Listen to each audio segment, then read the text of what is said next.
Le couple. Pourquoi, comment, où et quand?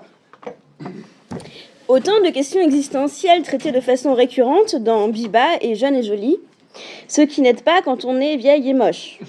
Mais bon. Moi, je m'en fous, je suis belle de l'intérieur, c'est-à-dire que j'ai l'intestin qui brille et le foie qui clignote. Autant vous dire que pour moi, l'amour, c'est du gâteau. En général, du gâteau de mariage de toutes mes potes de lycée qui ont réussi à se caser, quand elles étaient encore belles de l'extérieur, avec la peau qui brille et les seins qui clignotent. Mais de toute façon, je m'en fous quand même. Je crois plus en Dieu qu'au couple, d'abord. Et Dieu sait que je suis athée. Alors déjà, qu'est-ce qu'un couple ? Le concept n'étant pas à la portée du premier venu, nous nous appuyons sur les sciences du professeur Green, spécialiste des mathématiques absolues et inapplicables, et des concepts obscurs comme des trous, noirs ou pas. Chercheur en physique quantique qui conjectura sur l'énergie sombre et le corps de sa secrétaire pour formuler une hypothèse audacieuse.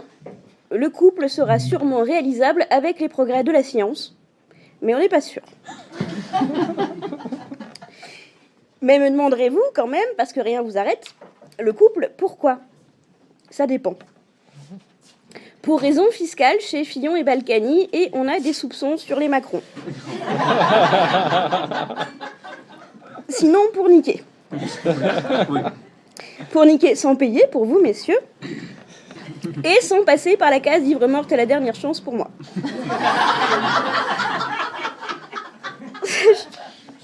Sachant en effet qu'il n'y a que le cul pour faire reculer les angoisses crépusculaires, ainsi que le Bourgogne en intraveineuse si vous n'avez pas encore votre cancer du foie, ou Dieu, mais Dieu n'est pas toujours fiable, ce con. D'ailleurs, il a dit « aimez votre prochain comme vous-même ». Alors vous, je sais pas. Mais moi qui suis du genre à me tirer des balles dans le pied et à entretenir l'autoflagellation, si je fais ça, je finis en tôle. Néanmoins, l'avantage du couple, c'est que l'on peut se torturer enfin convenablement en s'y mettant à deux. Car où laisser libre cours à sa férocité puisque votre chat est d'ores et déjà plus tyrannique que vous et que vos enfants se sont réfugiés à la DAS. Lorsque vous peinez à faire vous-même votre propre malheur, malgré une documentation approfondie, faites appel à un tiers. Vous vivrez enfin votre vie comme dans un film, un bon petit psychodrame des frères Dardenne, ou bien, plus impressionnant encore, si vous faites appel à vos familles respectives, on peut envisager la tragédie grecque. Et ça ne se démode pas, comme disait Freud. Mais sans parler d'amour, puisque ni Dieu ni moi n'y connaissons grand-chose, envisageons l'aspect pratique. Le couple est une bonne occasion de recycler la laisse du chien et son collier étrangleur, ainsi que la cravache de vos cours d'équitation. On ne peut plus utiliser ça sur des animaux, ce serait barbare. Cela peut aussi servir pour changer vos ampoules, monter les étagères ou recoudre vos chaussettes. Mais pour ça, il y a les chèques emploi-service. Surtout que c'est déductible des impôts et le bruit court qu'on pourrait même s'en servir pour se payer son propre attaché parlementaire.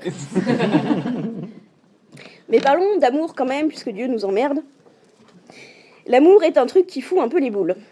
Au ventre au début, et dans la bouche après si vous êtes une gorge profonde. D'ailleurs, c'est pour ça qu'il vaut mieux avoir des papillons dans le ventre au début, parce que si vous n'êtes pas dans le silence des agneaux, personne ne viendra vous les foutre dans la gorge après.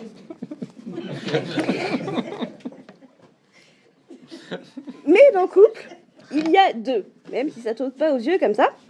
Il faut donc trouver votre élu, celui qui marchera sur l'eau parce que vous êtes une femme fontaine. Et changera l'eau en vin aussi, parce qu'il ne faut pas déconner avec l'amour et l'eau fraîche, faut pas nous prendre pour des jambons. Tout le monde sait qu'on s'emmerde à la badoie. Et que l'eau présente d'ailleurs un risque mortel à long terme, celui du suicide. Non, soyons sérieux, dénicher la bonne personne, c'est pas si évident. Alors, donnez-vous les moyens de trouver la perle rare. Mangez des huîtres. Goûter des moules, sucer des couteaux entre-temps si cela vous chante. Mais tous les coquillages font pas des perles. Si jamais vous commencez à perdre espoir, j'ai un truc. On y croit ou on n'y croit pas, hein. Mais parfois, il faut savoir prendre des risques. Voilà, je connais un célèbre voyant médium. Il vous aidera à résoudre tous vos problèmes, quelle que soit la nature ou la durée. Amour, fidélité, désenvoûtement, impuissance sexuelle. Appelez au 06 04 14 32 73. Reçoit sur rendez-vous. Déplacement possible. Paiement après résultat. Ne pas jeter sur la voie publique. Une fois que vous aurez trouvé votre Kylian ou votre Luna, ou si vous avez de la chance, quelqu'un avec un prénom plus présentable,